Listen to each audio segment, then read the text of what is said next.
চীনে কখন আবেদন করলে ফুল ফি স্কলারশিপ পাবেন, কখন আবেদন করলে ইউনিভার্সিটি স্কলারশিপ পাবেন বা অন্যান্য স্কলারশিপ কখন দিয়ে থাকে চীন গভর্নমেন্ট বা ইউনিভার্সিটি।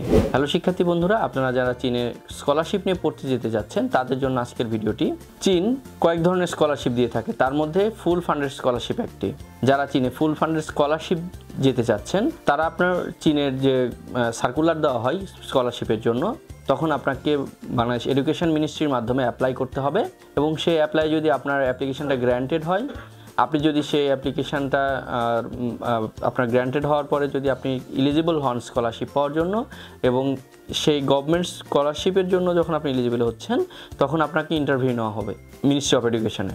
যখন আপনি সেই ইন্টারভিউ পাস করছেন তখন আপনি স্কলারশিপটা পাবেন। এইটা একটি লং প্রসেস। এই প্রসেসের মাধ্যমে আপনাকে যেতে হলে আপনি যখন চীনের গভর্নমেন্ট থেকে আপনাকে স্কলারশিপের জন্য অ্যাপ্লিকেশান ছাড়ছে তখনই আপনাকে অ্যাপ্লাই করতে হবে। এছাড়াও ইউনিভার্সিটি স্কলারশিপ যেটা, সেই ইউনিভার্সিটি স্কলারশিপে আপনি দুইটা সেমিস্টার যে কোনো এক সেমিস্টারে অ্যাপ্লাই করতে পারেন।